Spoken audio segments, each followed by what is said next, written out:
Welcome back to the Wildcard podcast. What a tournament Jackpot June was. We had just crowned the winner, so we'll be doing the recording right after the person at battle just won. Really special winner. We'll talk about that in a minute. We will recap the S16 onwards. A little relegation talk because now we're at that time of the year. D2 with G is going to be an insane talk because we'll have the D2 chip battle.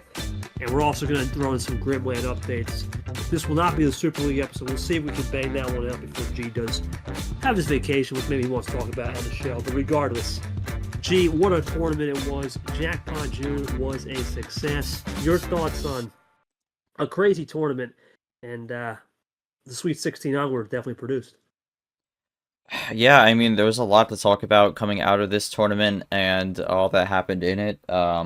Few runs that were pretty impressive that I was able to see, and I think a lot of shifting in terms of how the Super League picture is shaping up to be going in Tournament 5.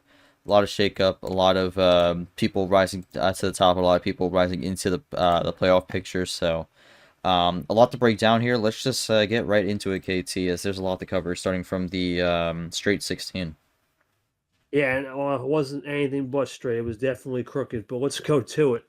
Well, if we go to the straight 16, we start off top. It was an absolutely insane game with Matt Johnson and Varigold back and forth. Who would have got it done? Battle of Illinois, battle of tournament winners in the past, T3 winners.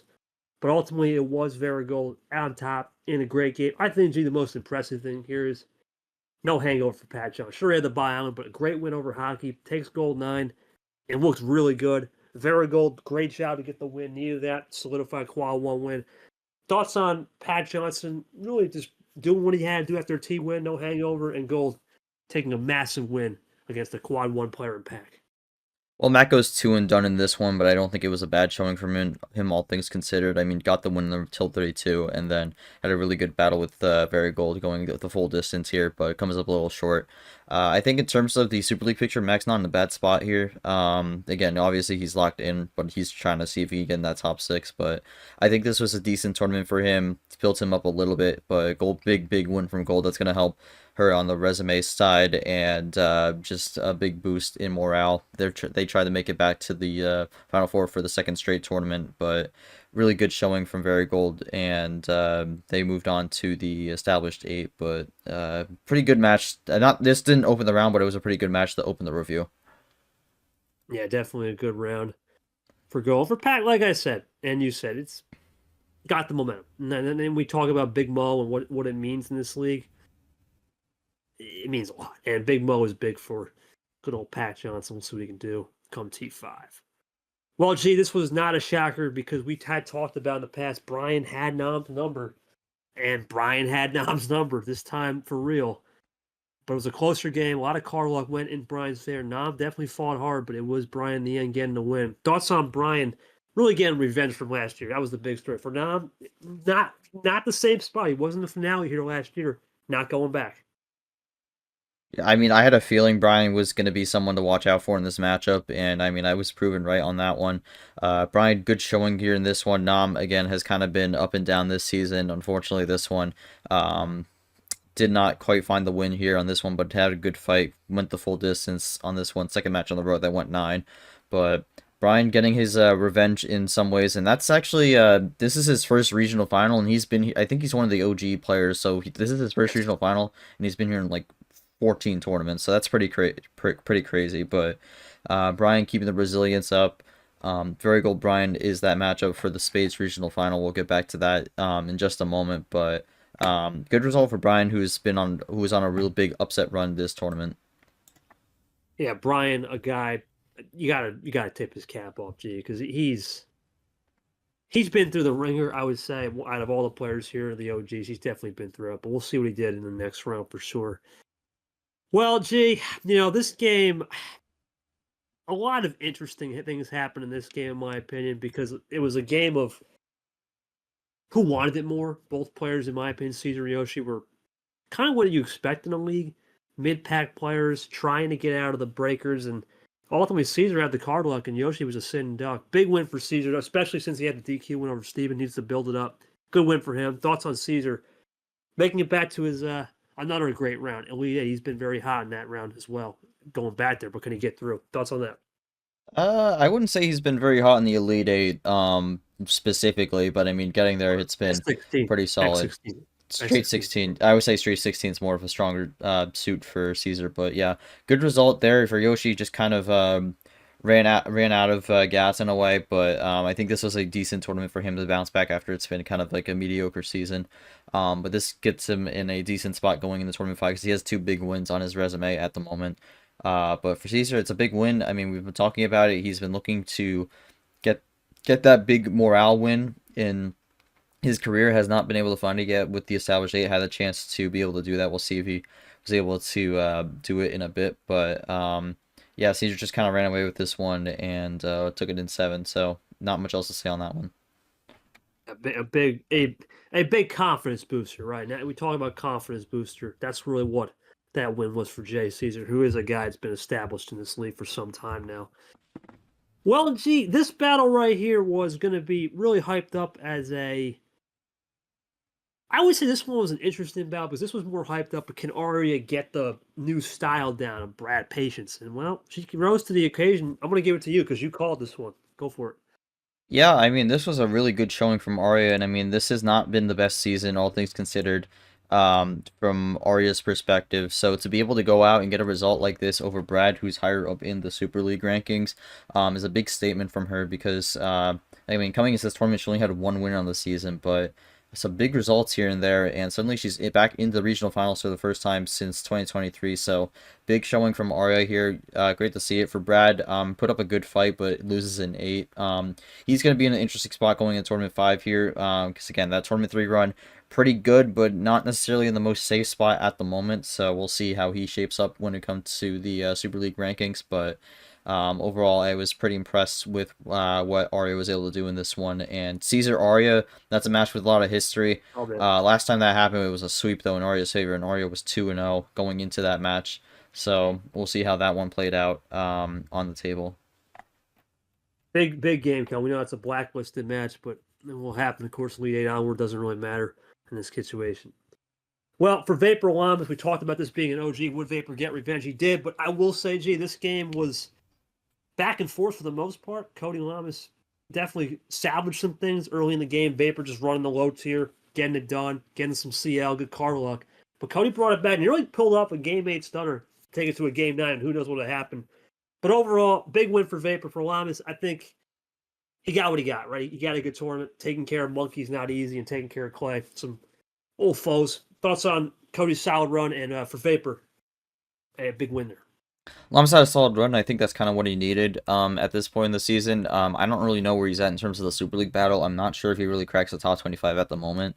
He could be close, but it's just kind of a good recovery run. It's been another season where he's kind of been a little all over the place. So be able to make it to the straight 16 here is good for Vapor. I mean, he's just kind of been consistent all season. I believe that's his that would be his 8th win of the season. So been doing pretty good. Street 16 has usually been around that has treated him nicely. So he makes it through there and off to the regional finals in a pretty good showing. But again, I think the biggest thing for him is he needs to find those wins, those quality wins at the moment with where he was at this point. So had an opportunity this next match since it was a 2v3.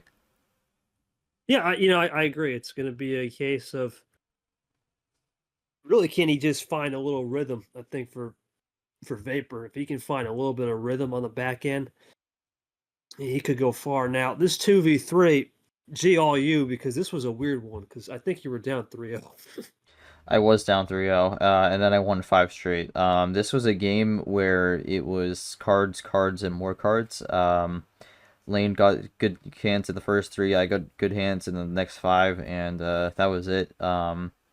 Very bizarre series. I mean, I get the win, and I technically get a resume booster, but strange series, all things considered. Back to make it to the second regional final of the season, but it was a strange one to say the least. I don't really got much else beyond that. Yeah, I'm not sure what to think about. I wasn't there. Well, remember a lot of these games. Unfortunately, I wasn't there. I even tried to look back, ask Lane. I don't even know what happened. We'll see. We'll see what you can do in your second E8 of the season. See how that goes. Battle of some OGs, you and Vapor, of course. Well, the last region, this was a shocker, G. I cannot believe Background won this game because Tapir was up 4-2. And you think about Tapir, he's one of the best closers in the league. Usually is rock solid, doesn't blow leads ever. Not today, though. Background got the job. Like I said, tried to look back. I think composure. I think Tapir got a little too comfortable. And we've seen this. This spot's rare, but we sometimes see it where if you get a little comfortable, it can go off the deep end. So thoughts on BC getting a big win there and Tapir not getting the redemption of the tournament win, but at least gets himself in a decent spot for the last tournament. I mean, Background got his revenge, plain and simple. Lost to Tapir in the February Flurry finale in 2024. But gets the receipt here, and it's a big win for Background in terms of a morale standpoint, and also just boosting himself into the Super League picture. But wins in 9, stayed composed, locked in throughout this one, and got the job done. And this was a pretty good match throughout. So I had high expectations for this match. It delivered, and pretty interesting game 9 to wrap it up. But Background continuing this run here. I mean, again, he's built his season off good consistency in the round of 64, but this has been a breakout run for him. And I think a lot of people were expecting him to have this run at some point this season, and it looks like it's happening now in Jackpot June. Big run for Background character. As I said, for Tapir, put himself in an okay spot. We'll see what he can do in T5, but he will not be locked in officially, unlike last year at this time. And this last one we talked about, can Lara make a run? Had a good win against the boss. Not enough though. Toaster guy just seemed to control the pace right there. I think Toaster really got lucky in the sense that he played William Brock, and he also played Dark because Dark plays that patience, and Lara plays that patience. And Brock can have those crazy fades, so he was well equipped. Thoughts on a big win for Toast, too. Starts to make a big run here now. I thought Laura maybe could have gotten something going in this matchup, but unfortunately that never really came. Toaster Guy has just kind of been one of those consistent players that we've seen from this league, and proving that once again in this one, makes it back to the regional finals. For Laura, I mean, it was a decent showing. Got a big win over your UKT, but I mean, they're probably going into the bubble going into Tournament 5, so they probably were hoping for a little bit more here. Toasty would have been another big win for Laura, but I don't think it's a bad tournament for them, all things considered. But Toasty, again, just kind of building his resume to make it back to Super League once again. Yeah, an absolutely massive win for Toaster Guy. As we will move now to the E8, as he we'll get to another E8 with him in his background. Oh, okay, well, okay. Disaster. This I don't even know. Yeah, we're moving on. No comment. Brian, here's what I'll say. I'm happy Brian made the run, but a part of me is like, man, what could he have done? We're never going to know. And unfortunately, we talk about G. Background knows it very well. We saw it in the D2 chip last year. Showing up is 90% of the battle. And if you can't show up, you're not going to win. And I feel sorry for Brian because he deserved this run, but it's a simple mistake that, it's unforgivable. I hate to say it, it's unforgivable. So we'll see what he can do in T5, but he's not even going to be on the bubble. He's just going to be in No Man's Land. No Man's Land, yeah. Let's move on. I don't want to. I mean, the only thing I have to say with this one is just wasted opportunity, unfortunately. So sucks to see it for Brian, but ultimately it's on him. So it's probably gonna be a major what if going into the off season for what this run could have been. But a really great run from Brian, but kind of ends on a stinker. That's all. I'm not gonna refrain from saying it. I'll get in trouble. Anyway, let's move on. I'm gonna control myself. I'm sorry, G, but I know this is gonna be a little KT hot take. This was the best win of the tournament, hands down. I think if you told me that Aria and Caesar, you're thinking Aria. No, I had a feeling in my gut Caesar was gonna win this game because he had told me 2 nights. I'm tired of losing to that person. He said that person has given me hell the last 2 times I played. He turned the table. Has to be the best win of the tournament. I'm sorry, because if you look on paper, Aria is one of the hardest styles to play for Caesar because it's that running gun style he doesn't like. Well, he turned the tables. You were there streaming that. Thoughts on a big win for Caesar and makes his first ever Final Four. I think that was a morale win that Caesar wanted. I mean, we talk about that elusive quad one win. This technically wasn't it. Arya hasn't had the best of seasons, but I mean, in terms of the big wins, I think this checks the box because this Caesar was 0-3 in this round going into this one, and 0-2 against Arya going into this one. So the odds were really stacked against him, but he was able to come in and show out. Found the right cards, executed on them perfectly, and I mean, just simply got the job done. I mean, this was a exhilarating win for Caesar, and one that he'll be remembering as he makes his first Final Four. But big congrats to Forever, Caesar yeah. on that one. Arya unfortunately comes up short, but I mean, that's a good bounce back tournament for Arya.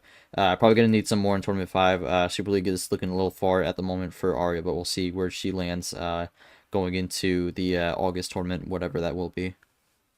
That's right. And yeah, that is confirmed, folks. Ladies and gentlemen, it will be. I know we're going to start it in July, but most of the tournament will be run. Oh, first time ever in league history, we'll have an A tournament, so keep that in mind. Well, okay, that's not true. We had a quad game. First in First time we're running- D1. D2 had Yeah, acoustic August last season. right. We'll have that theme, by the way. A little guitar. It's all fun. Anyway, let's go to your game, G. Take it away. Not really sure what to say. Do we have to? I mean, do we have to? Come on, G. When I lose you, I take it like a man. Come on now. Oh man, Come on, G. this was a very painful match for me.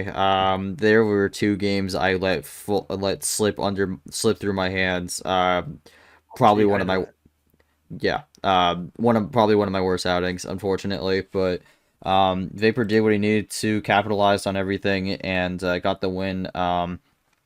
Yeah, I mean, I had a pretty decent start to the series, but ultimately a lot of the wilds honestly were my biggest downfall in that one. So hate to see it end like that. I make the regional final, so it's pretty decent showing, but that one felt like a massive miss there. I felt that could have gone to 9 and just kind of fell through my hands. So I was relatively disappointed with that one, but Vapor did what he needed to do and makes his first Final Four. Happy for Vapor. For you, that's the beauty, right, G? You got the banker. You got the banker lap in. You got that T-dubs, and you did have a good run. To make another E8, now many players can say they have 2 E8s on the year. It's a good run for you. For Vapor, proud of him, though. He's been here since the start. He'll look for his first Final Four now, looking to search for that first finale. Well, I don't know what to say about this one, man. I'm going to be real. What the heck? Were you there? I don't even know. Was this Seth? Background just got the cards. That's really all it was. He capitalized on it, executed, and got the job done. Unfortunately, Toasty never really could find much going his way, and Background took advantage. And Background, second rookie this season to make the Final Four, so continues this great run. Unfortunate for Toasty, just didn't feel like he could have done much there, but Background just taking advantage. And going into this match, Background was saying Toasty was going to win the tournament, so bit of irony there with Background taking the win here, but I mean, that's kind of my thoughts on that. He kind of does that as a show, I think. But regardless, good win for Backer. So we'll go to the first Final Four, which will be a sad forementioned, the 1 versus 4. So that's your Spays, that's your good old Hearts. And this was a great game, G. Background gold, back and forth. I think the rookie try in Background, it came out towards the end. I think the first 8 games he was good, but goal with the veteran experience, that power play knowledge towards the end, did a great job saving that, got the win. Is that how you saw it? I'm not there for this. I'm trying to study it back, but this was a hard one to study because it was back and forth. I mean, it was back and forth. I think Background was kind of losing some composure in this one, getting a little frustrated. Wasn't feeling great with the power plays. Gold just kind of was able to roll through in this one, but Gold ends up getting the win. I mean, it was a good showing from Gold. I think it was an all right showing from Background. I think some of the tension of the Final Four got to him a little bit, but I still think it's a pretty good result from him, even if it's not the final he wanted, losing 6-4. But Varigold back in the final. I mean, Varigold has made back-to-back Final Fours and gets redemption from last tournament in the Final Four, now going to the finale.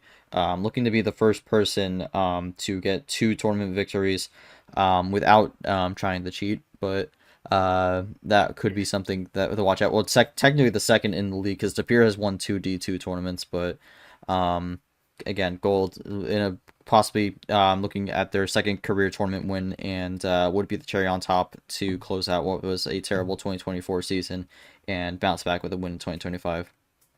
Well, it will be a big Final Four for Varigold. Can Varigold get it done? We'll see. I'll talk about the significance of that in a second.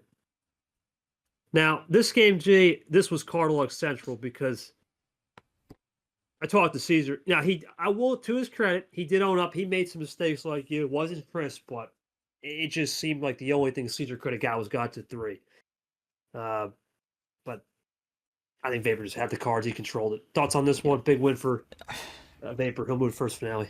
This was a blowout from start to finish. I'm not really sure what else Caesar would have been able to do from what I know, at least. But yeah, I mean, what do I even say with this one? Just kind of got the go ahead right away. I mean, Vapor won the first 3 in the last 3 games. Caesar got 1 in the middle on 9 cards, but besides that blowout, this game ended with a game that lasted 49 seconds. So I think that kind of just says what you need to say. And again, Vapor just kind of capitalized. That's all you really need to do sometimes. Just capitalize on the good hands and don't make a mistake. And Vapor did not make a mistake. So Vapor got the win, 6-1, and moves on to the finale. So Vapor Varigold, and this is 4v4. So I believe that is the first time that we've seen a 4C Ditto in the finale. So T4, how about that? Trips 4. Yep, Trips 4. Varigold has a 4 in their logo as well. They both have V's to start their name, and they're both masters. So there was a lot of connections going into that one for the finale. Happy master battle, right? And I did talk about this at the beginning of the season before I go any further with this game, because you're going to take this one because you were there. The master class on paper was the best class. I think you think, oh, KT, you're letting no.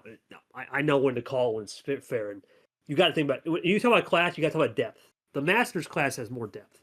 The legends class, okay, it's got the brand names for sure, big brands, but it doesn't have the depth. And now with losing Ashley, which is massive, the Masters class is that class. Veterans is like the Legends class. It's got some names, but there's just too much parity. Rookies is rookies, right? And 2 of them don't even belong there. Let's say, no offense, Eric and him. And then veteran novice is it's too big. It's got too much depth, but there's not enough quality depth. So that's why I think on that for sure. But this finale, G, all you. I mean, Vapor Varigold. Could Varigold get it done? The answer, survey says, take it home. Intermission, because we should quickly talk about the 3rd place game, because that happened. Oh, yes, I'm so sorry, man. 3rd place game. Big win for background character. Jay, I'm not sure what happened. I asked Cody Smart, who ref the game, what was going on, and Jay had an appointment or something. Personally, I don't think he's going to care one iota if he got the medal. I think he's just happy to even make it that far. So for that reason, congratulations to the background, gets a medal. Now 2 rookies with a medal in the year.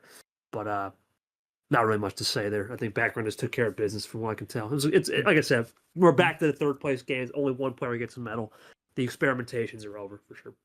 I mean, the thing with that is background's not the 3rd player to have at least a medal, any kind of medal in both D1 and D2. So that's something to note as well. He joins Tapir and Gone in that list. Yes, and of course, only the guys that have D2 the start of their career could do that. Of course, everybody that started in D1 is never going to be, unless you get relegated. But that's the only time it could happen. But yeah, no, big win for background. Gets a medal. I don't know, man. I think he's in a bubble. I think he'll be on the bubble for sure. Come super looking at some of the stats. So he's definitely moved into that bubble conversation, which is big at the end of the day. And could be, I would say, is the number 1 rookie right now. No offense to Gunn. Nothing against him, but not being here has cost him, unfortunately. None of his own doing. All right, so now the answer, Jay. I want to apologize off the top. We did have I don't know what happened. Some crazy issue with the stream. We don't know what happened there. But regardless, your thoughts on this game, because you took the stream. Go ahead. Yeah. Besides the stream issue, which was annoying in its own right, we're still trying to figure out what specifically caused that. Because in terms of the YouTube settings, it didn't seem like anything was wrong. And on my end, it didn't look like anything was wrong there. So we're still looking into that. But besides that, that only affected like the first 2.5 games. But then we got things rolling here. Game 1, there was nothing. It was a monster hand from Vapor. Not much Gold could have done there. Game 2, it was a back and forth, but Vapor got the win there. And then Game 3, Gold was able to get one back. But I mean, this looked to be a blowout towards the middle. I mean, Vapor went up 5-1 at one point. was just kind of getting the advantage over Gold. Used the power play in the middle of game 5, I think, to go up 4. No, game 4 to go up 3-1, and then went up 4-1 afterwards. But it was a 5-1 at one point. Gold was looking to be in a bad spot, but Gold suddenly rallied 3 straight. Was really putting some life back into it. Had a power play as well to ensure one of the wins, but unfortunately, Gold kind of came up to 1 play short of getting the win to force the game 11, and Vapor, with a +4 at the end, got the win. Vapor, I think, had a slightly better hand on average, but I mean, Vapor, again, the only mistake he really made was in game 3, where he had like a messed up chain where he exposed 4 of his cards, and that actually gave Gold the opportunity to take that game win. But besides that, played pretty well, and gets his first tournament win in his swan song season. So he's going to the Super League for the first time, which is pretty impressive. He's kind of been a mid-pack guy for most of his career, but it's been a breakout season, all things considered, and ironic as well, since this is also his last one. But for Gold, I thought this was a really good showing. I mean, back-to-back Final Fours is pretty impressive, and to make the finale after so long is another thing that will help them. But they're looking to make it back to Super League. They're in a decent spot to possibly get into the field, but I think a win would have been nicer to at least ensure that they had that spot locked in. Happy for both. Obviously, they both got accomplishments. Vapor over 200. Congratulations to him on that 200 starts. Now 209 Yep. regular. Yep. You know, yeah, Gas Man regular only. There's no Super League. Now, he'll get those Super League starts finally, but the way it looks like, that's probably going to be his last accomplishment. We all know the documentary story. That's it. He's not coming back next year, so he'll probably, unless he could get 250 all time with Super League for sure, but I don't think he's going to be able to hit 300 regular season games. It's impossible, even if he wins the next tournament because he's on Bye Island. For Gold, over 100 career wins now, joins a exclusive list of myself, Sanford, Yepez, Vapor himself, Jay Caesar, of course, Ashley, and now Gold. So congratulations, and of course you. 7 on that. Only regular season. We do have some guys over 100 over in the playoffs, but regardless there. So, yeah, I think both made out like bandits this tournament. Gold probably needed the win more. You're right. I think looking at it now, at first I thought Vapor because he's got the quad resume, but looking at it, he had the win number where we talk about 10 wins being that magic. For sure. Yeah, Vapor's at 11 now. There's no one at 10. There's the next person is Toasty with 9. So Vapor has a bit of a gap on the wins now. Yeah, he very well could be in contention for number 1. We're gonna see because there is some comparison we have to do. Strength of schedule we still got to fill out, but for the most part, Vapor looking good. And then my personal thoughts: forget the host Tapper second, and the player had just as a friend. He's a good guy. You know, he'll get the last team. He'll pick the last team ever.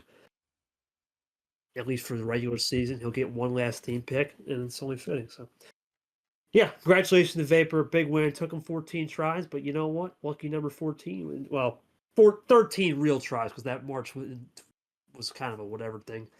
Still counted, but he didn't play exactly. But still, I'll count it as 14 tries. At least he tried. So 14 tries and he gets through. That's what it takes. Caesar, 14 tries, got his first Final Four. So it takes time, Brian. 14, got his E8. So it was a tournament of OGs making runs. Now, the question I have, G, is we'll talk about Super League a little bit here before we get into relegation. If you look at what's going on right now, if you look at the standing page, which doesn't matter because we know the quads and all that matter more. There's a lot of surprising names this year. There's no doubt. I mean, you look at the standings page right here. Vapor, first-time Super Leaguer, right?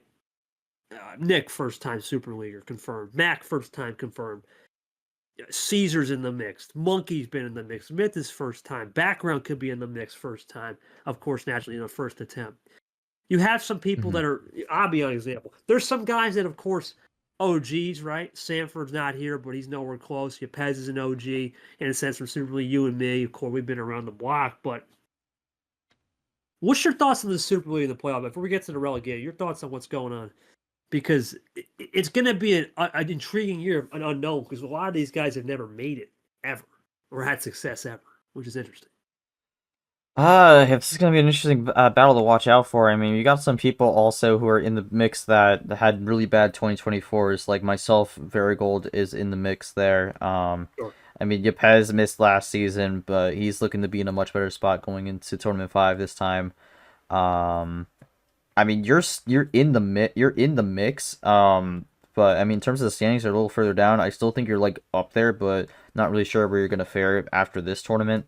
But Yeah, I mean, you see a mix of like newbies, returnees, and people coming back after a poor 2024. So, it's an interesting mix we got here. And it's gonna make this tournament five more interesting because, I mean, you're gonna have the group of people who like it's win or go home no matter what. Sure. But you also have those people where it's like, what do I need to reach to be able to have a shot? Like, is round of 16 the goal? Is regional final the goal? Do I need to make a final four? It's going to be interesting, and I think that the way with how the playoffs work in D1, there's not really a clear line per se to ensure you're safe. D2 has at least the 5-win barrier, which I believe ensures you have one more shot to make the D2 championship. But for this, it's like it could be a little gray if you're like in that bubble picture. So. We're just gonna have to see how it plays out. There's gonna be a few people who are just gonna go for broke here, but yeah, we'll see how everything unfolds. This will be an interesting tournament five. I think there's a few people that are going in pretty comfortably, maybe fighting for a top six. That's it. But yeah, I'd say most of the field has something to fight for here, even if it's a long shot fight. Yeah, unless you're in tournament win position, you're pretty much just fighting for seeding at that point. And yeah, we'll see. I think the resumes are going to be the key, G. I know we talked about the last time we did this episode, the Super League episode. The resumes weren't that good. Parity was. We still have too much parity, and in fact, it's not a bad thing. But you're right. Looking at this, it's going to be from 10th on back. Someone's going to have a fall on your resume.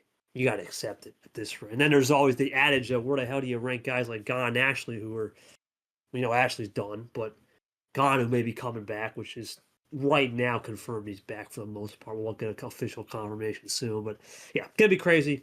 We'll see how that goes. Should be a fun one. Over to you, G, for some quick relegation bout because we're down to it now. This is it.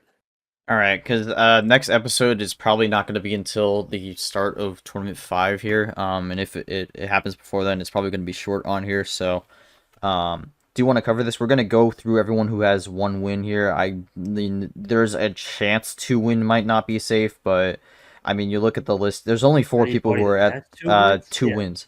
There's only four people. Camaro is one in the DQ, but he'd be the first on the chopping block if for some reason 2 is the cut line. I mean, I could throw in these 2-win people real quick. I mean, Seth 19 wins. There's just no. It would have to be the most insane thing we have ever seen in this league for him to miss. He should be fine, but it's been a disappointing season for Seth. Tago also same thing, disappointing season. He's cooked in tournament 5 though, so yeah, he's actually a second lowest of the legends at the moment. So. Just has not been Tago season. Bowtie, this is where we start getting to like people who maybe are like feeling like a tiny bit like maybe like room temperature pressure with it. But again, I don't think any of these 2 wins guys are in danger. I mean, Bowtie just trying to stay afloat. Don't get swept. I think that's kind of just the goal for Bowtie. And then Ellison. I mean, Ellison getting 2 wins is big. Because that gives him a big gap. A lot of people had him marked as someone possibly in that relegation conversation coming into this tournament, but that second win last tournament, big help for him. He's probably safe, although he's only at 11 game wins. So if the cut line for some reason goes to 2 wins, I would be a little concerned if that was him. But I don't think it's going to move to 2 wins. I think he'll be okay. But let's dive in fully on these 1-win players going into this. And yeah, let me mention this before because we have 5 confirmed dropouts. That being Kev, H, MGR, Nightwalker, and ALP, who just retired after the last tournament. So that's 5 guaranteed drops. So technically, there's only 3 spots left. Here's the thing: if we get one more drop of the people who are in the relegation, whether it's after the tournament or during the tournament, that's going to create a situation where the format's going to get slightly modified, and that would actually leave the top 54 safe instead of the top 52. But that's only if one of the last people drop. That would just be to make sure the bracket makes sense. But do keep that in mind in case one of these people at the bottom does drop, whether it's before the relegation tournament or after the tournament. But we'll have to keep an eye out for that. But let's just jump into this. I'd say 1 to 10 for this one, since we are getting really close to this relegation tournament happening. There is one more chance for these players here, so let's dive into it. We'll start with Camaro here. I mean, on my end, he has the DQ win. That's going to be a big help. 12 game wins. It's not been the best season for Camaro, but I mean, the win at the start of the season against Sanford is really paying off big dividends here.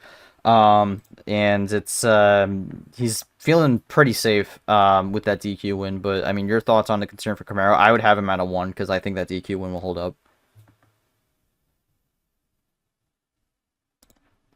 Uh, Hold on a second.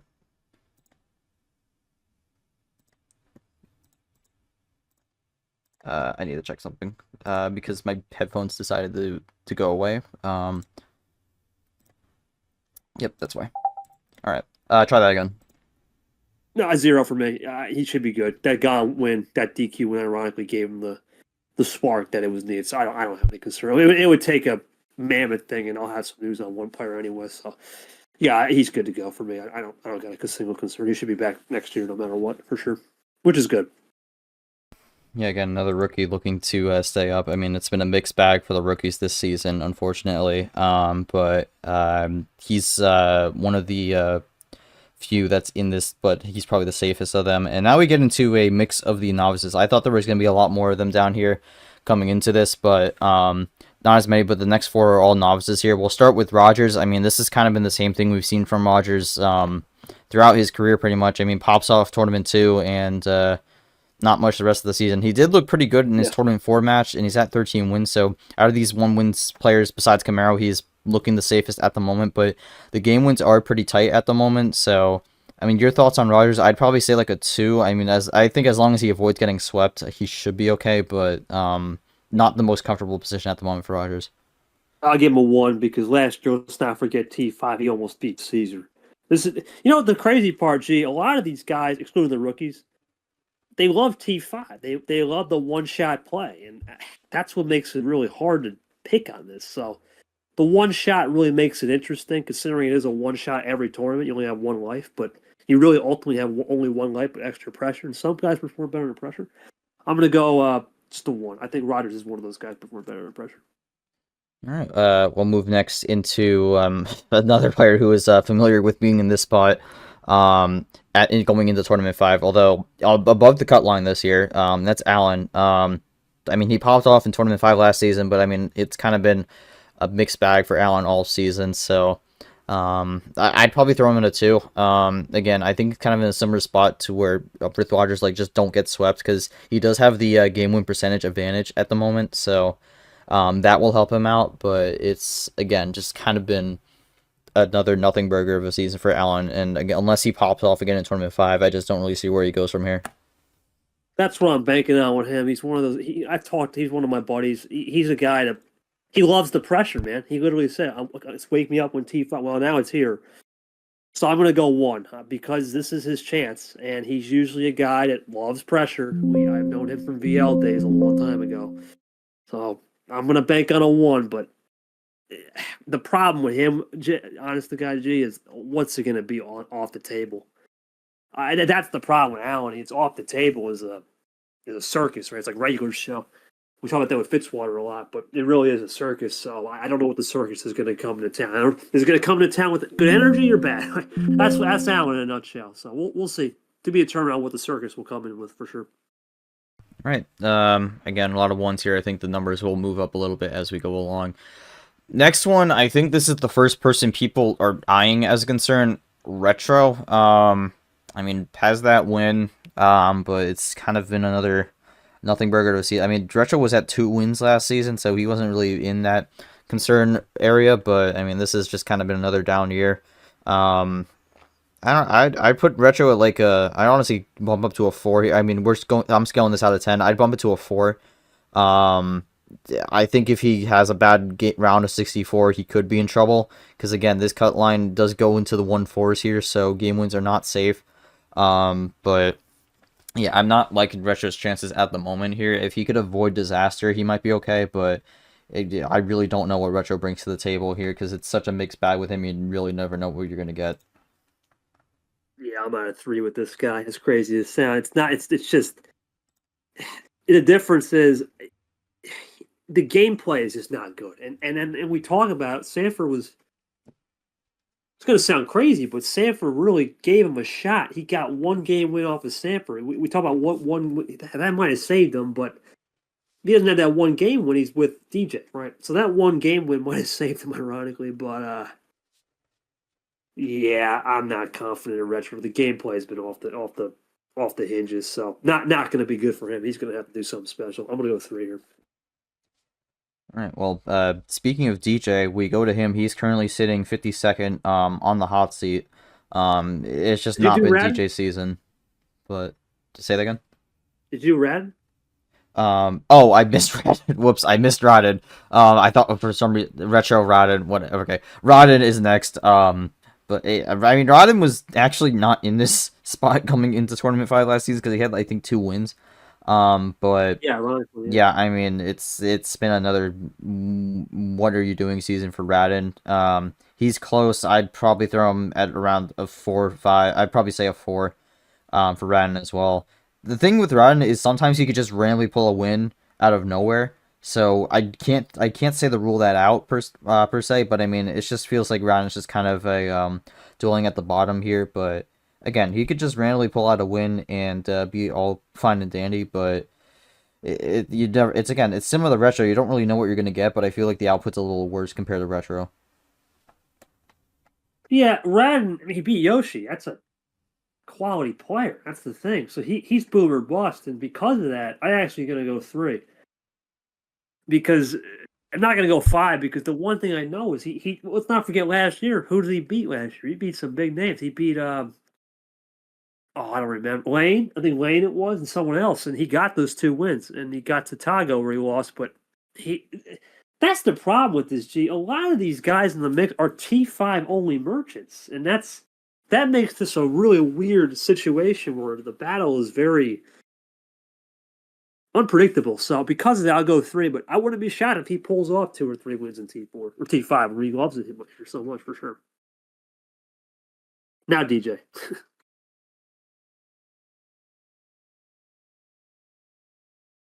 See? Hello? See? Oh,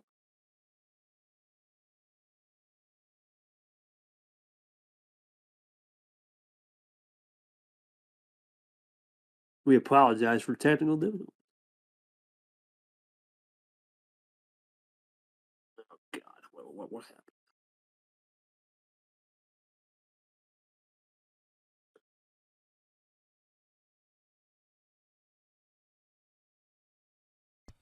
I just realized my mic was muted. Hold on a second. Let me read that again. Finally it's DJ. Finally it's DJ.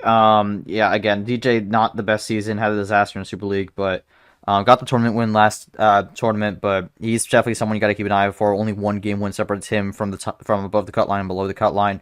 I mean, I'm ranking it out of 10 again. I'd probably put him at a 7. This is someone that a lot of people are going to keep an eye out for. If it's a sweep, that could be a complete disaster. And I don't think you can really bank on one of these lower people dropping out to make it where the top 54 is actually safe. So, it's for Curtis. It's not looking good. It's just not been a great season from him, and I don't really know where you see the bright light in terms of things turning around. Because I mean, with the game win percentage as well, this is basically they'll have the same as 53rd, who we'll discuss in a moment. So this could end up being a battle between those two to be in that 52nd spot. But Curtis, there's definitely concern to be had with him going into this one. Yeah, DJ, I have to give a 4. I just haven't seen it. I mean, I know he had that one massive win against R, nearly beat Tapir, but yeah, and he's not a T5 guy. He lost to Logan here last year, round 1. Yeah, I think this is the first guy that's on the bubble because he just knows it's not going to work. So yeah, I'm all for it. DJ going to 4. I can't really say one way or the other for sure. Yeah, again, I think KT's doing 1 to 5, correct? Huh? Your rankings from 1 to 5, right?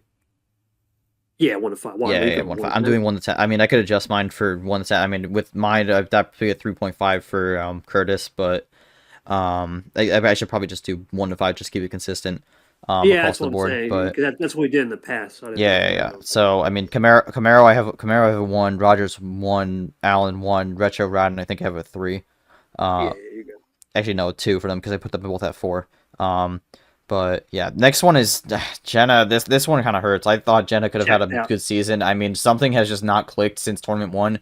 They had a pretty good start to the season, but it just nothing has gone their way since then. They nearly got the win over Vapor, but again, they just could not find the cards to close out that series. And here they are here. I mean, there's upsides for Jenna, but with how the most of the season has gone, it's just going to be tough. And I mean, really, when it comes to it, I mean, assuming no one below her wins, this is going to pretty much be a battle between her and Curtis, assuming none of the other four people above like have disastrous games, which I mean could happen. But I think she's really just focusing on trying to get one or two more game wins than Curtis. She has the average finish advantage over Curtis at the moment, so she might be okay with just only one extra game win. But I mean, she's going to be watching that Curtis game very closely, and she wants to be able to get the go ahead. But for Jenna, I mean, I'm going to give the same score as Curtis with the 3.5. I really think those are the two people we got to watch out for the most going into this one.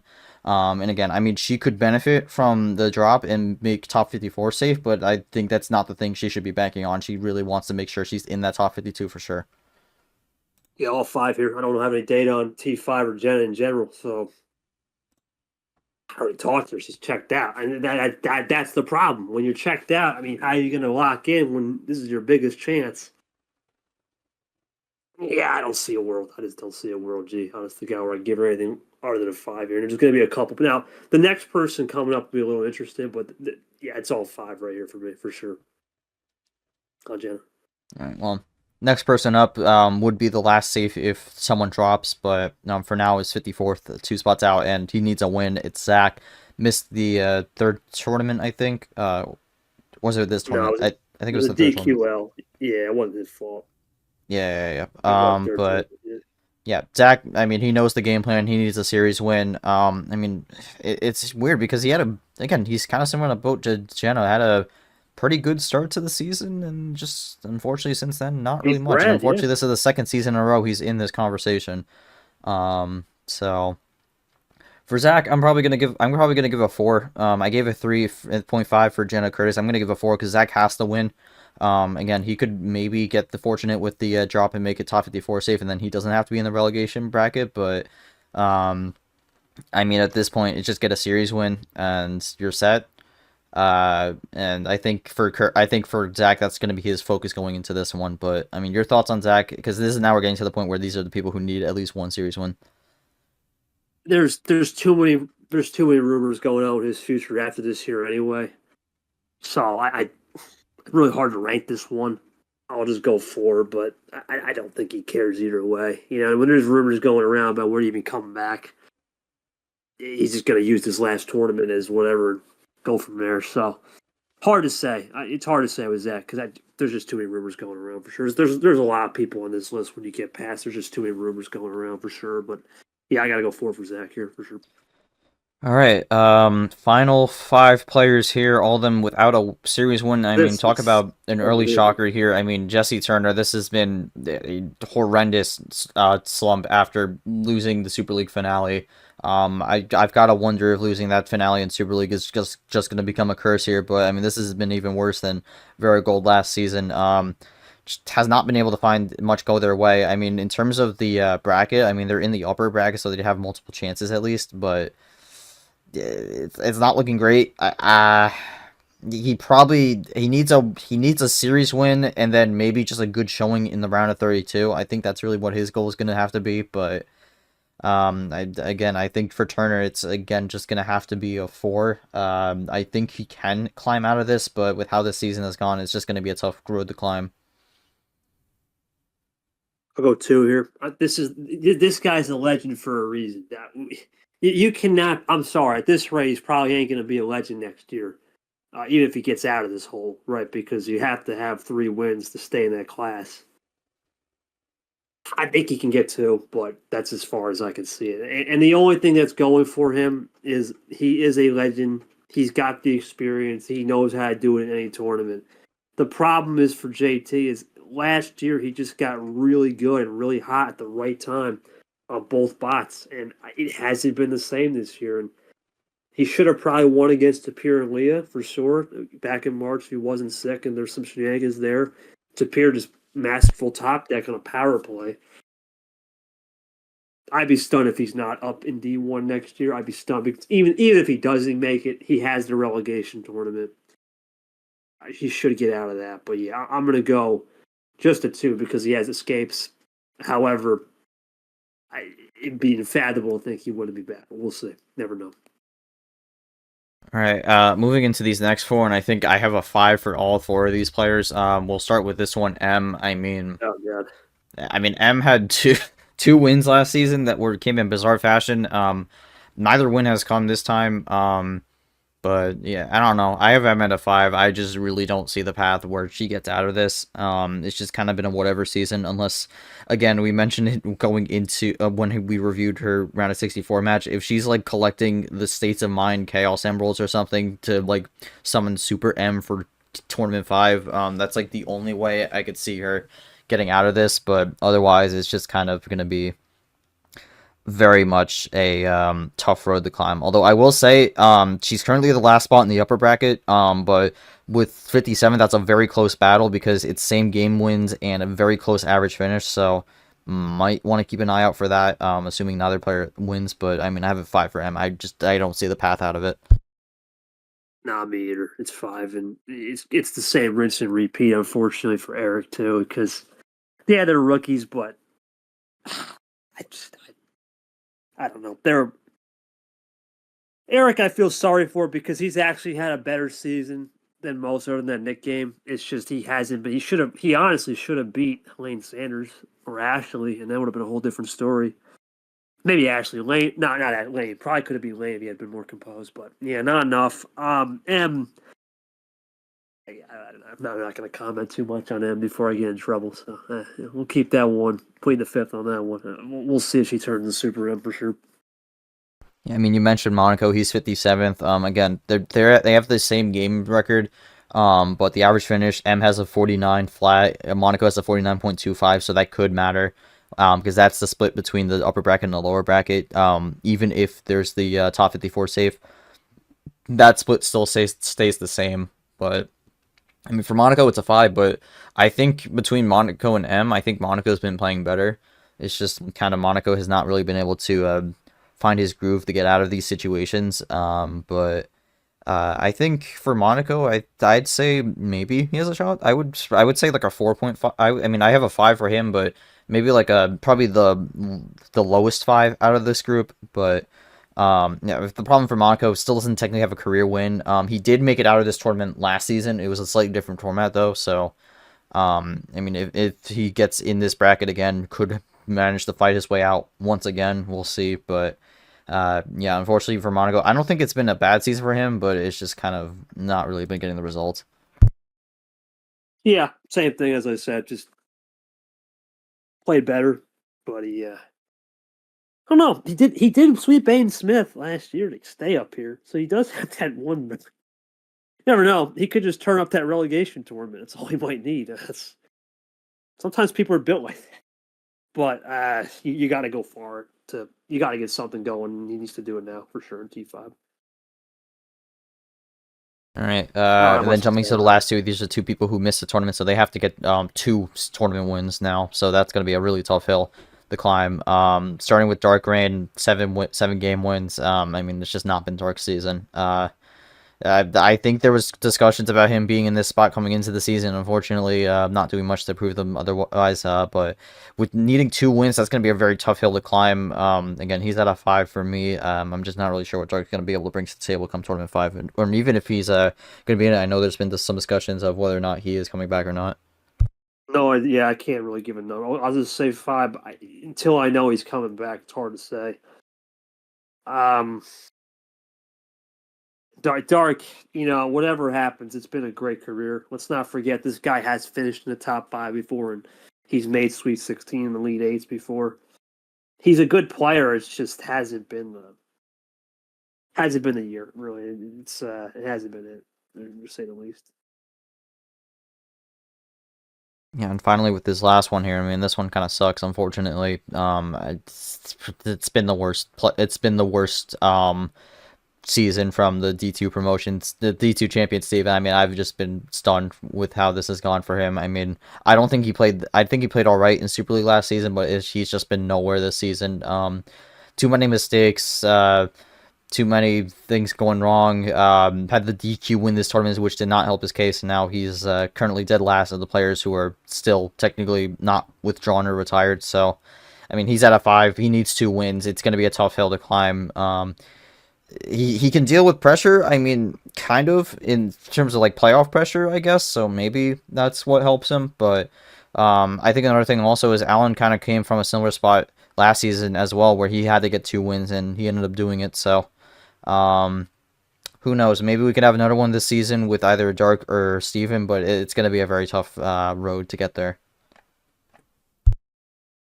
It's not. It's just yeah, same thing. Checked out. You know, kind of accepted the fate. If Steven can get the set, listen, it's going to come down to the opponent, and if he can get the right opponent that matches his chaotic energy, maybe. But and I don't know.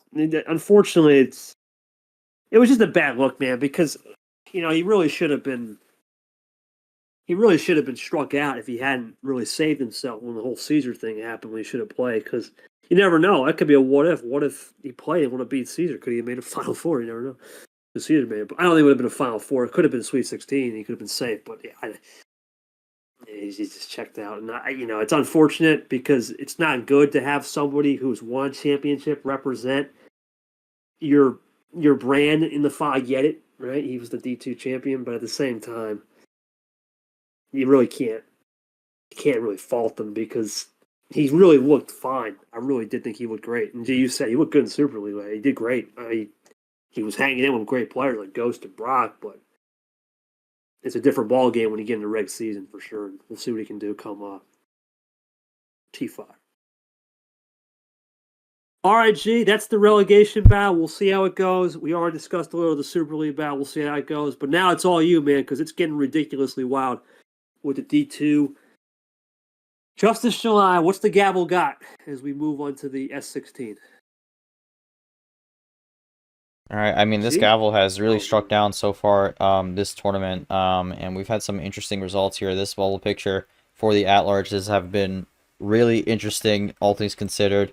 We will kick things off here with just a quick recap of some of the round of 64 matches. I won't go through every single one specifically, but had some interesting results. 2 qualifier games. Pikachu. Actually, wait. I think we covered this. I actually remember this. I think we covered this last episode. But Pikachu Arnhem already qualified, so they're all set. I think we actually went through the round of 64, if I'm not mistaken. So if you just want to double check and confirm that, for me, just let me know. But I think we might have already had that locked in. I think it was 32 was next. Yeah, 32. Yeah, I think we covered round 64. We'll go to the round 32. Interesting results here. I mean, there's been some murmurs about there being a 1-seed curse in D2. I never thought that was a real thing. I thought that was a semi-myth. And that kind of proved it here this round. Every single 1-seed made it out of this one, including Cyan Titan, who took out Ninja Jax, who was in a qualifier game. Ninja Jax just did not bring it in that game. And for his season, trying to make it in the playoffs, he will not make it in. So unfortunate end for Ninja Jax. Unfortunate end for Evan as well. West gets the upset 4-2. A lot of people were having doubts on West going into this one.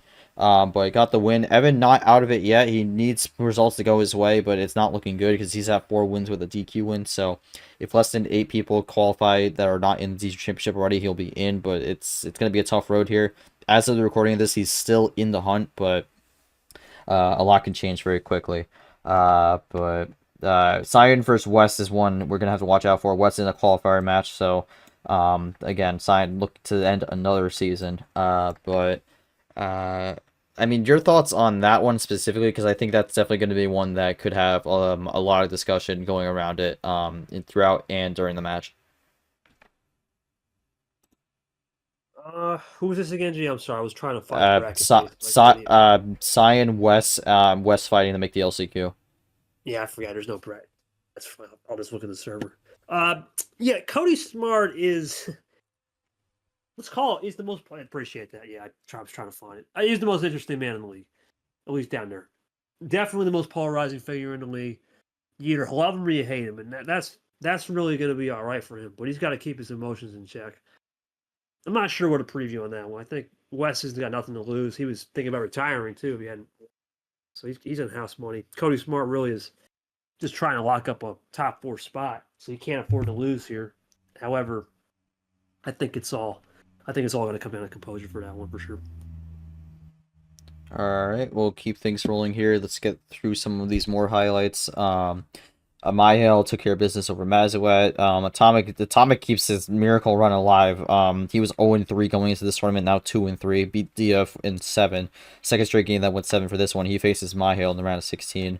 The first domino fell for the bubble. Bree had a big upset over Joao. Joao in big trouble here.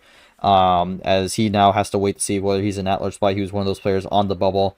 We'll see where he lies for that one. Bree on a rebound run. And then speaking of the bubble, I mean, Not Short took out 6, and now Not Short for the second season in a row looking to make it through to the LCQ. Gonna have to beat Bree to do that though. He's gonna have to make the regional finals for the first time. KT, I'll highlight this one for you. Your thoughts on this one? I mean, Short 1 win away to make the LCQ. Bree has been on house money since the start of this tournament and going on a bit of a run here after being nowhere in the middle of the season. That's the problem. I remember saying Bree was on house money to refine your craft because you already had the LCQ spot. This is a tough draw for Short. If it was anybody else, maybe I'd call it him in his favor, but Bree's going to be tough, man, because clearly something's working where you can just go for it. And when you can just go for it, nothing to care about, that'd be dangerous. And Short has nothing to lose in the sense that he has everything. Short has everything to lose. He doesn't win this game, he's nowhere. He's coming back. He's running it back next year. Bree, it's just you're already in the LCQ. Now you might be thinking about, hey, can I get a top 10 spot? All of a sudden, it went from nowhere to somewhere. You get this game win, you're starting to look at maybe get some things going your way, fall your way. You got a shot. So, dangerous spot for Short to really play someone like Bree's got nothing to lose. It's going to be an intriguing battle. That's what I got on that. Only thing for Short is if he loses, he joins Evan in that same boat where that's going to depend on other results here. But yeah, that's not really the spot you want to be in at this point in the season. But we'll keep things rolling. Taco beat Cagius. Not really much to say there. Another big upset. Breath beat Bob Ross. But Breath has been on a very surprising run this tournament. Hasn't really been around doing much this season. Had a playing win in Tournament 2. Had to miss Tournament 3 due to a private manner. But has had really a bit of a breakout run. I mean, beat Rune in the round of 64. Beat Bob Ross in the round of 32. And then this match happened. We'll get to it at the end, but Taco Breath round of 16. I mean, Breath has taken out some pretty notable names here in this run. I mean, do you think there's a possibility Breath finds a way into the LCQ on like a last-ditch effort? Because we were talking about this going into the tournament. The bar is much higher this season, and you're going to have to find these desperation runs. I mean, I look at the rest of this bracket. Breath feels like one of these players who could be on that desperation run and possibly make it work. Yeah, problem with Breath is just uncontrollable with the schedule sometimes. Very uncontrollable. You got to play the right time or it ain't going to work, right? Because when you play those foreign players, they have such a unique brand of scheduling. You got to play either a morning or a night. I don't know. Hard to read. I'm going to say no.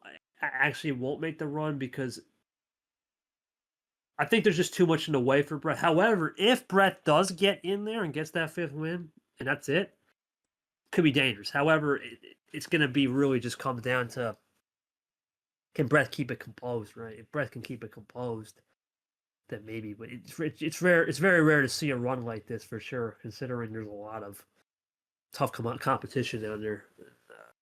We'll see what Brett can do for sure. All right, moving on to some of the Gavel region matches.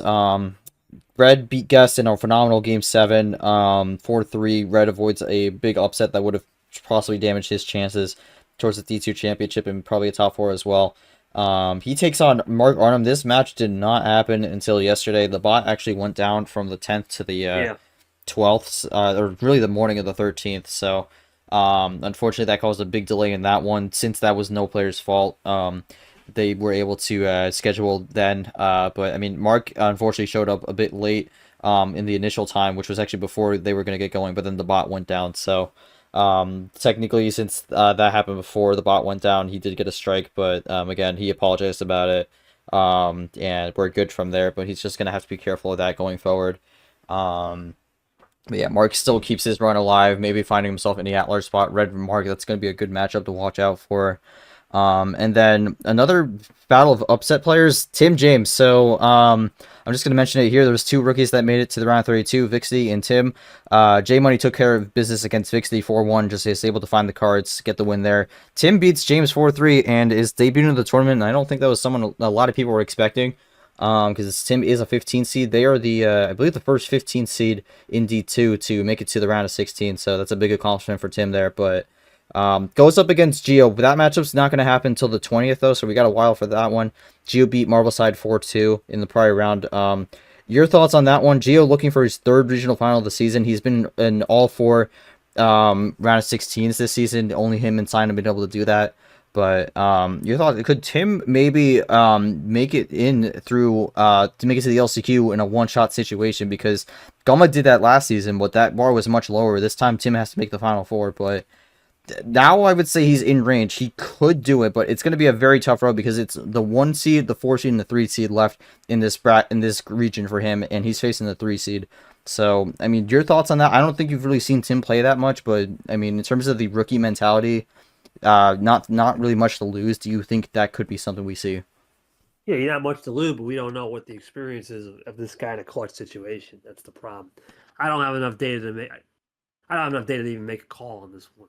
If he gets there, he gets there. I don't want to look like an idiot and say he ain't going to get there. I also don't want to look like an idiot. He'll get there. No, bro. I don't know. I'm just going to play the politically correct answer and say I wish him the best. you know, no, I can't because I don't know these guys yet. At the end, unfortunately, I don't have a clue on what they can and can't do. And when you have a clue, you don't have a clue on what they can and can't do. You're just gonna have to accept it. So, my opinion, if you can get maybe something where it's similar to Breath, where it's because it's Philippines, the time zones are weird. Maybe you can get someone lacking if he could be Geo on that time. We saw it. Well, we saw it today, right? We saw it today in this S16, which we'll talk about in a second. Yeah. We saw that could affect things, but so one more thing on Mark. Yeah, he's gonna have to be careful because if he does do this again, he's banned.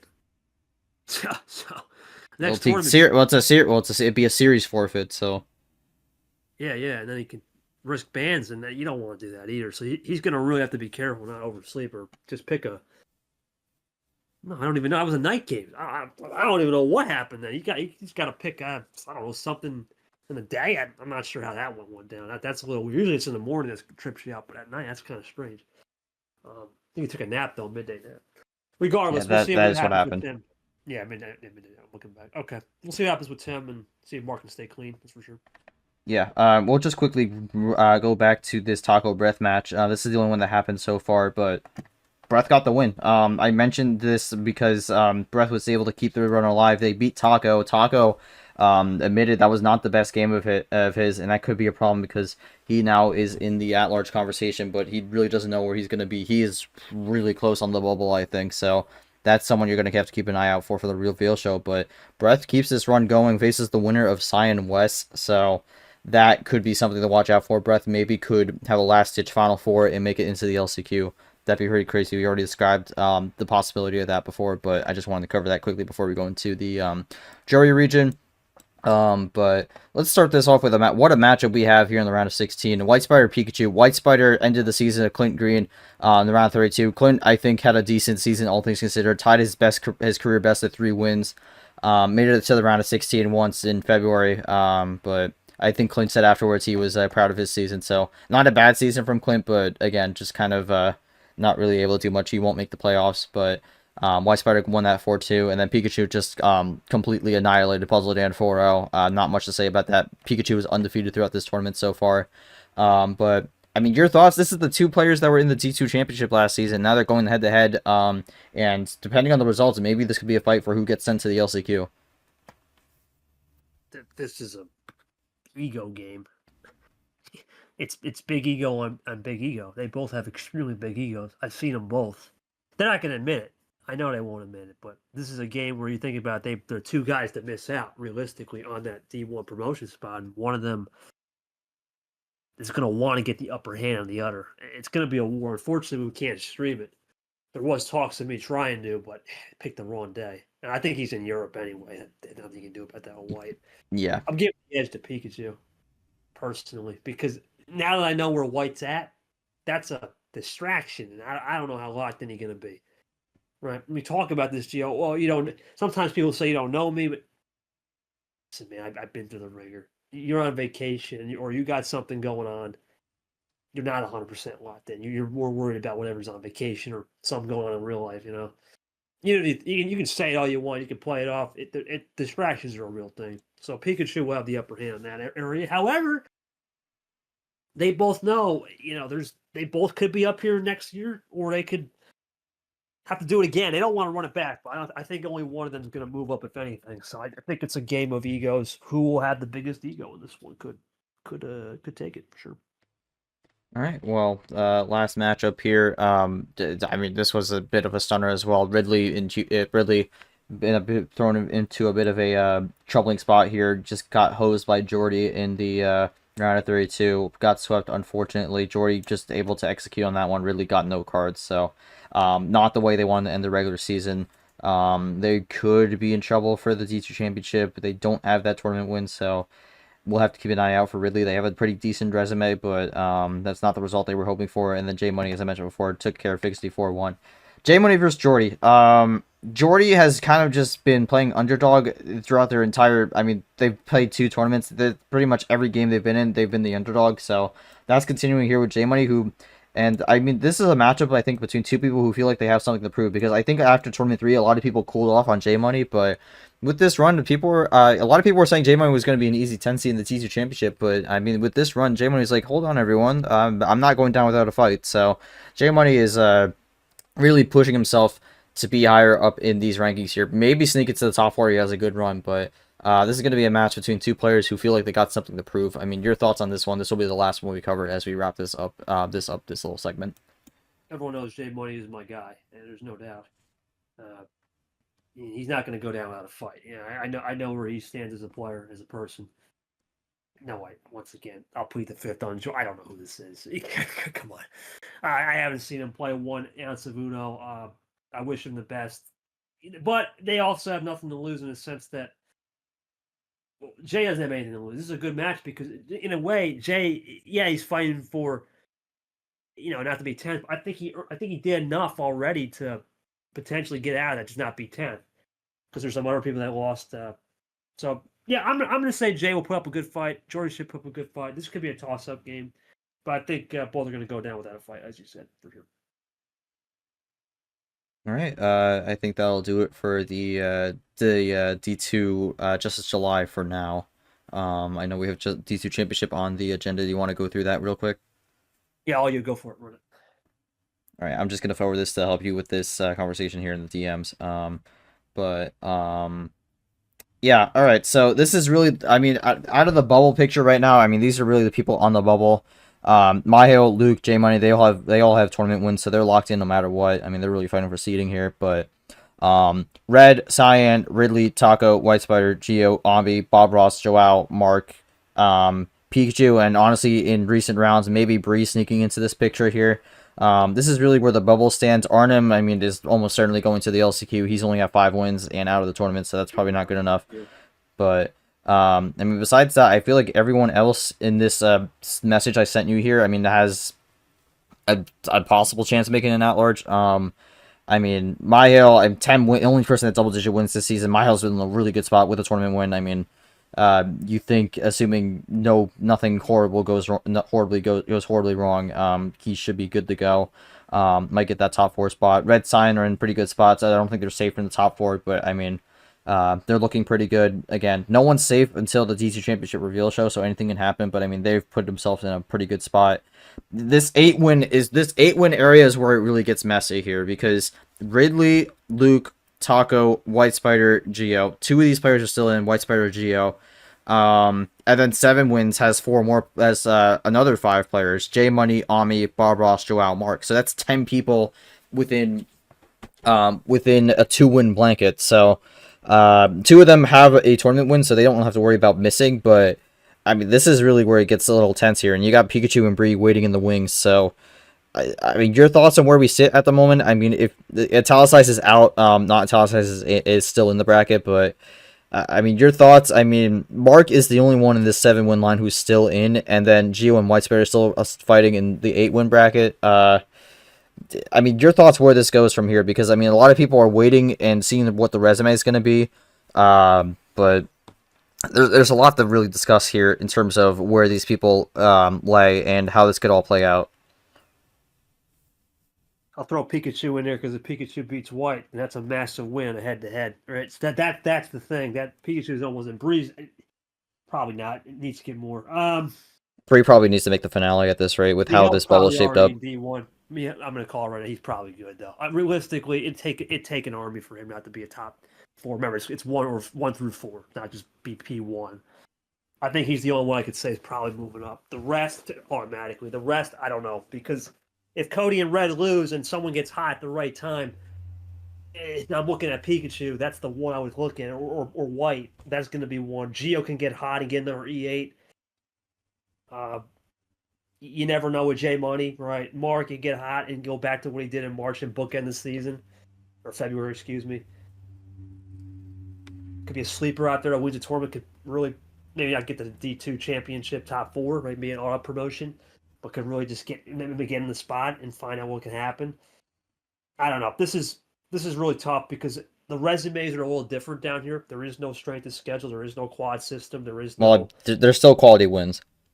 Yeah, so. There's no. Yeah, it's quality wins and losses. There is no common opponent. It's okay. Well, there's a couple of it, but it's hard with down here. So, I don't know. Gee, throw a dart. Maybe I'll land somewhere. That's the top 3. I would say are kind of in a breakaway spot, but not really. It's just Mihal really breaking away. The rest, you throw from Pikachu and Red and Sign. Give me a big blanket. That's where we're at. We're picking a blanket here.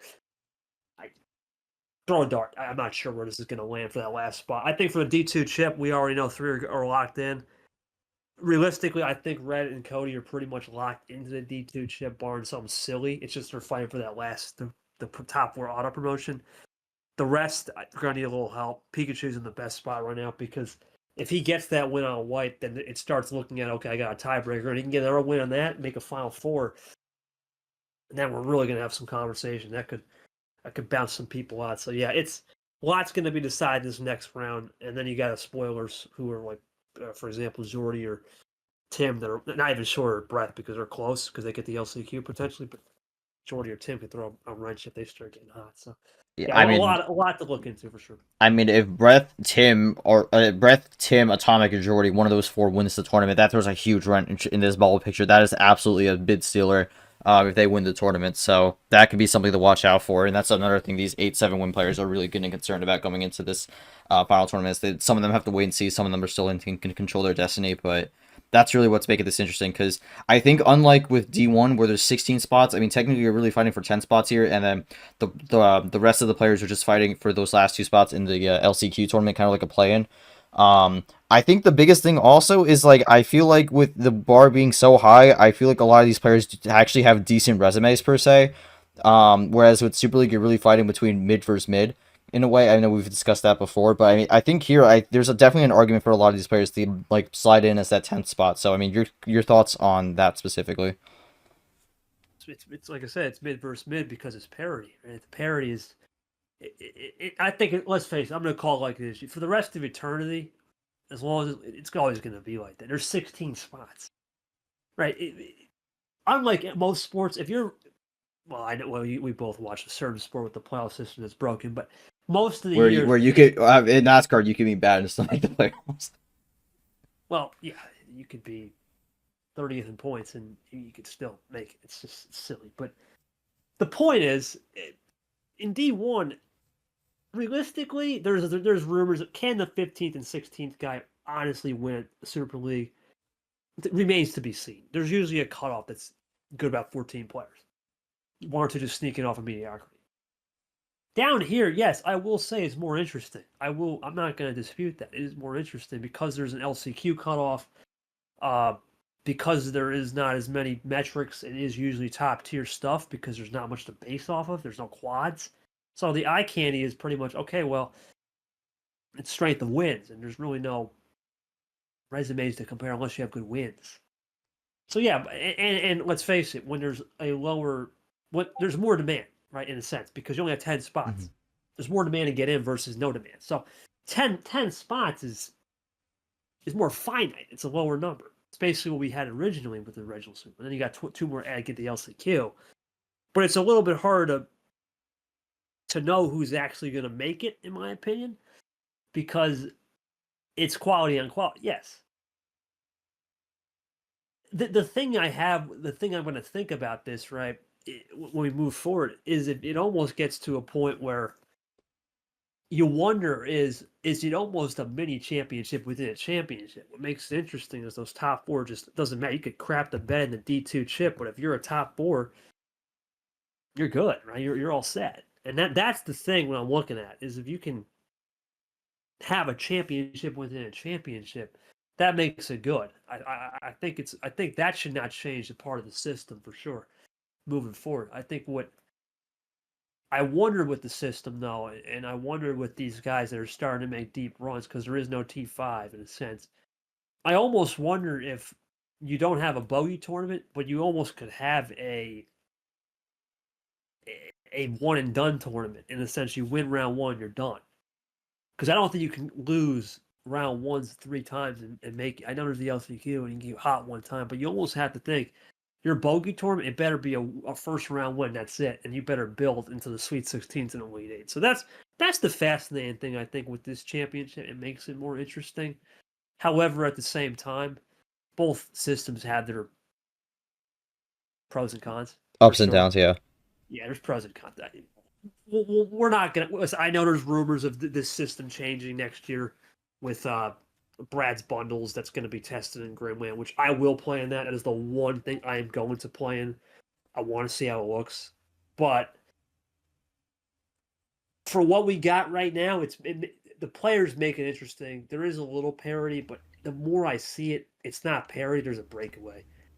Because there's a 10-win breakaway, 9 is a breakaway, and even the 8-7-6, a lot of them, it is a breakaway compared to, let's say, D1. Okay, you got Vapor at 11, you got a couple at 9, and then pick your poison from 8 to 5. The resumes are all going to have flaws. So, that's just how the game goes, right? Because there's more metrics. So, yeah, I'm not sure what it's going to be at the end of the day, but as far as I'm concerned, we're in a good spot here. I just wonder now, in my humble opinion, who breaks away. And I'm looking, as I said, Pikachu and Bree are the two people I would look at. They have nothing to lose. And Pikachu's got a top tier game against with White, who, ironically, they both probably should have been in D1 if things had went their way, if they had just one more game in the D2 chip last year. So they had the experience versus the field, who may not have been in the D2 championship last year. Because let's face it, all these names were in the championship. Red wasn't, Cody wasn't, Mayhel wasn't. We know Jay, Luke, none of them were, right? The only one that had experience are White and Pikachu, if I'm not mistaken. Who's the other one that missed? I forgot. Okay, Red's a rookie. Sign was 0-2, so not even close. Mayhel missed. Who were the other guy that didn't get promoted? It was 3 people that didn't get promoted. I know Tazley doesn't count. It was Pikachu, White. Who was the other one? It was just Pikachu and White because Nightwalker took Alex's spot, and then Hockey took Teslim's spot. Right. Okay. Hockey got 10, but yeah. Okay. So they're the only two that have experience. And you know me, I usually lend towards experience, but in this situation, I'm not sure, because the problem is, you have the experience, great, but you also have the trauma of missing out. So it's a little hard with the D2 format of the playoff system. You really can't rely on the experience. You have to just go and take every game as a grain of salt. So that's what I got. All right. Well, that'll do it for, it worked out. Well, that'll do it for that. Again, probably next episode we'll have Tournament 4 finalized, and reveal show will come soon. So we'll see what the field ends up looking like probably next time. All right. Well, we'll go to Grimwood. That's all me here. And congratulations to Vapor and Allen on a good first week. I know that week 2 didn't work out well, unfortunately.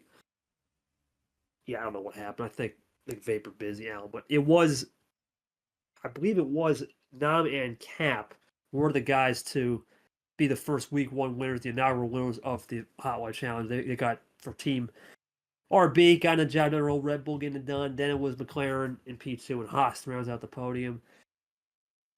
I'm not sure what to think about this challenge, G, because unfortunately there's been a lot of changes with it, and there's been a lot of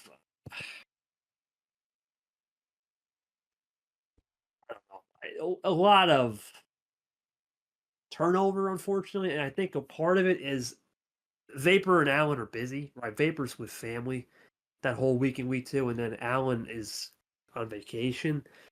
I want to give him another chance. That's what I'll say with Hot Lap Challenge.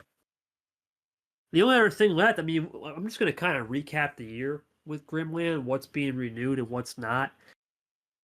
Everything's being renewed except for the Allen one-shot challenge, which is basically Vapor's Hot Lap. The Hot Lap is now that in a way, so that's not getting renewed. Yeah, I think the way the Hot Lab challenge is formatted is better than what the actual like event was, because I think the event had significant flaws as a bracket.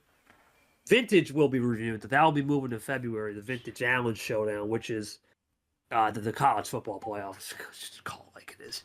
That's getting renewed. That's simple. We will have Nick's regional rumbles. The KT Classic will always be a mainstay, and we know the Hot Lap will be back, of course. And then, of course, Rune Open was good. We'll have Yoshi's crew battle. We don't know about Brad's battles or Brad's bundles. He has to pick one. Right now, I'm gonna guess the bundles will get renewed. The battles is probably ain't coming back. No idea on CG Grand Swiss. That's a completely new format. Artquake, you and me both love the format. It's the 2023 Super League, which, unless Art is the worst host of all time. It's simple, but it works.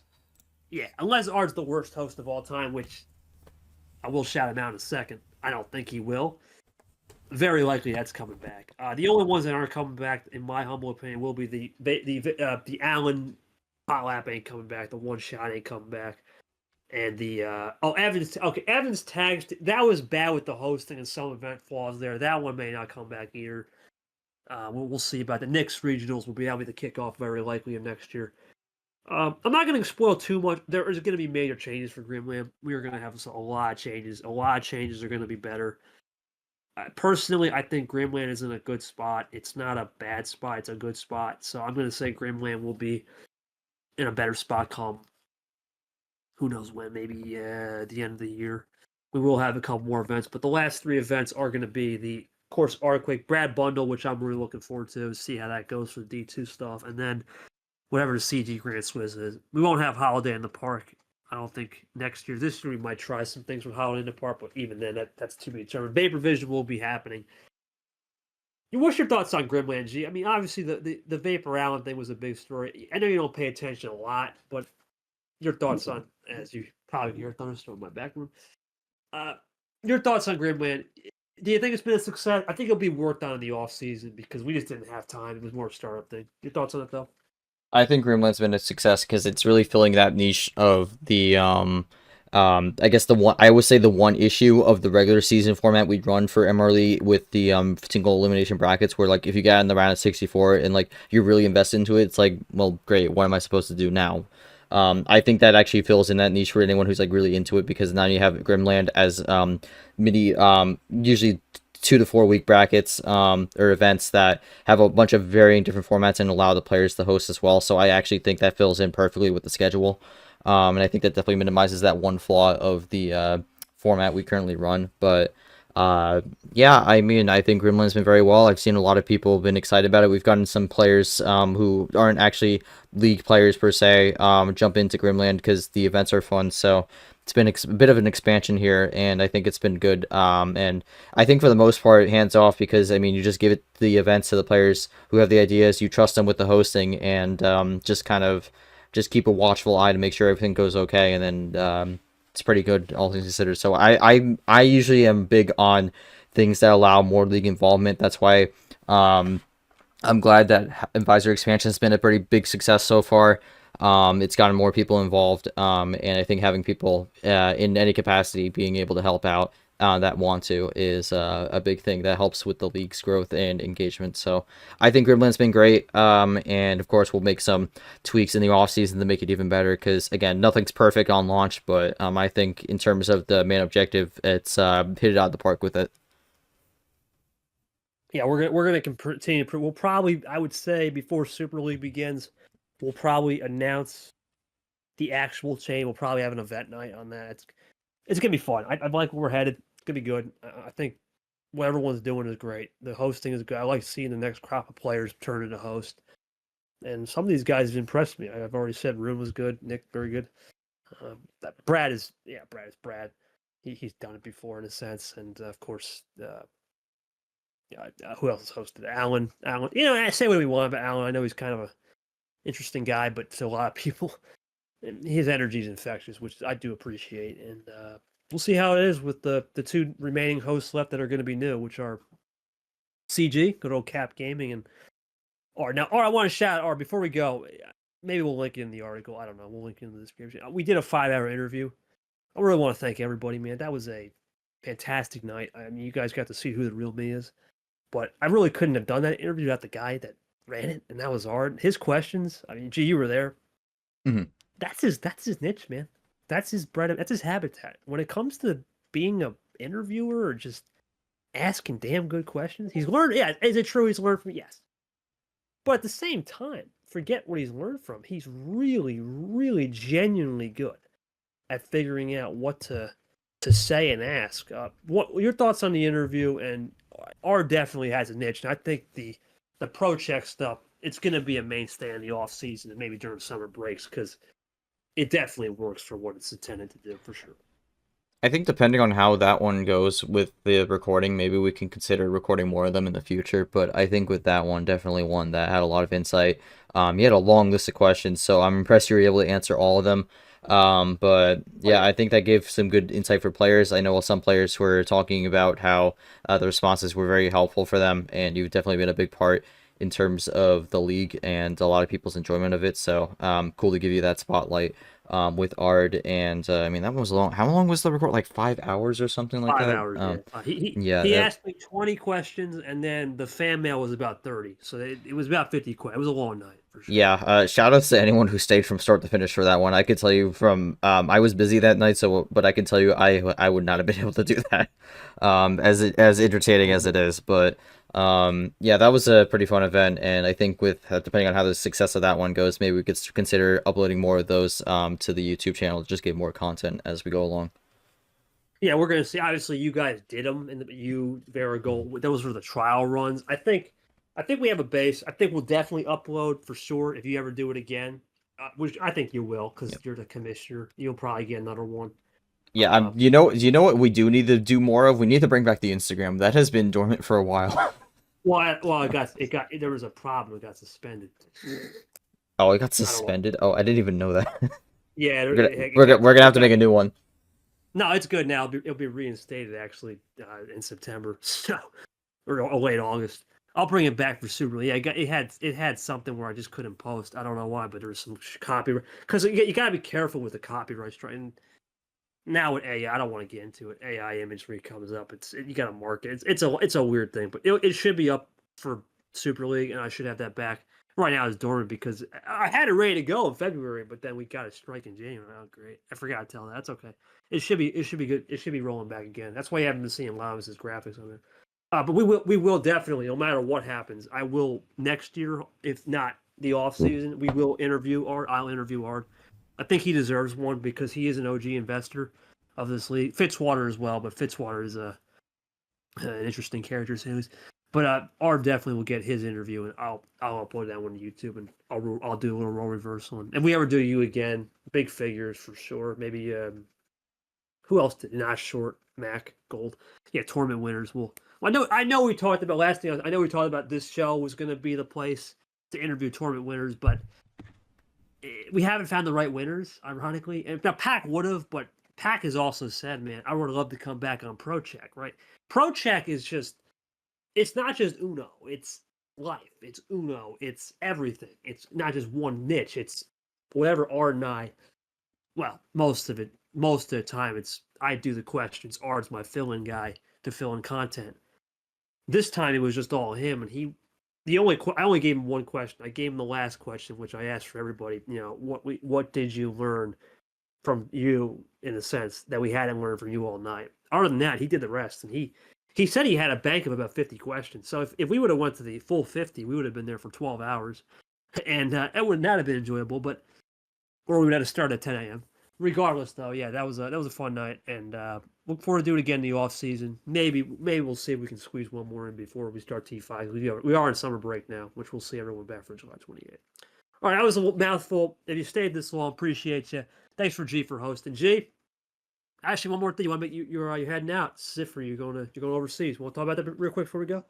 Well, yeah. Unfortunately, I will not be able to catch the end of the D2 regular season. We're in the break right now for D1, so not really missing much there. But I am going to fulfill a lifelong dream of mine. And I'm going to Japan for a week, so that's going to be very exciting. And then also a little quick pit stop in Vietnam as well. So traveling the world. I actually have a keychain. I actually have a keychain on my car keys that has a bead, like not a beads, but like little like cylinder thingies for like every country I've been to. So I'm gonna add a few more there. I have right now Denmark, Sweden, Bahamas, Jamaica, Curacao, Norway, and then of course Aruba. Which I mean, if we're putting a cylinder for each one, I mean Aruba would have like 14 of these.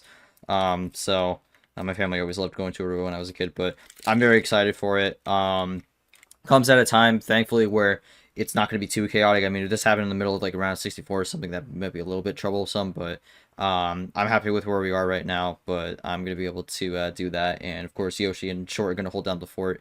On the D2 side, you'll step in for a few things to help out as well, but. Going to be exciting, and I'm sure there's going to be another episode of the Wildcard podcast coming up soon. That'll probably be with Short though, so you'll have a good episode with that one. But I'm just looking forward to the trip here, and again, in terms of the D2 regular season, a lot of great matches. Make sure you check those out in the D2 server, and then for D1, of course, going to start up Tournament 5, August theme, whatever Vapor chooses. I think there's a few good options with A, but we'll see what he ends up going with. Yeah, it's only fitting that he won it because it is his last ever regular season tournament coming. We'll get one more ride for Vapor.